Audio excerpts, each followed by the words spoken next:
If you've been on Twitter in the last couple of months, chances are you've seen this tweet.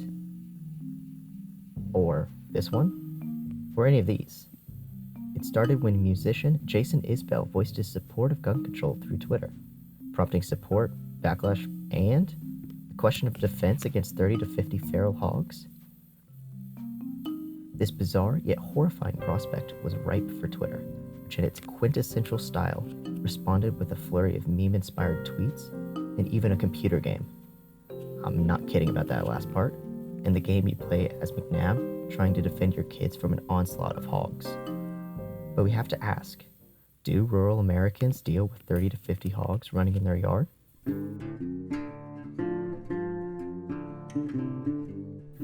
It turns out, yes. Well, sort of. Let's go back to the beginning. Swine, known by its many names, such as pig, hog, or boar, are not native to the Americas.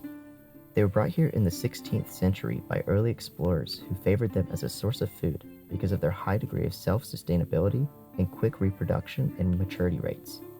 Some of these hogs eventually escaped and continued to breed in the wild, establishing the first feral hog population. During the early 1900s, the Eurasian boar was introduced for the purpose of sports hunting, and today, feral hogs are made up of a combination of the crossbreeding between the two.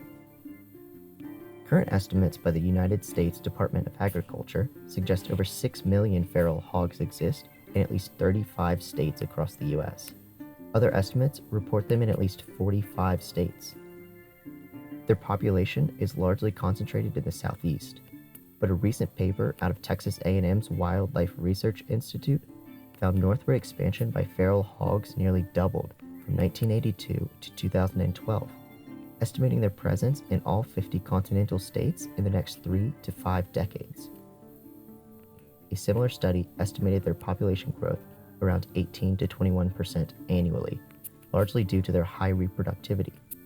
Female hogs are able to give birth twice a year and average 6 piglets per litter, and those piglets sexually mature in as early as 6 months of age. And this can be a big problem for Georgia farmers.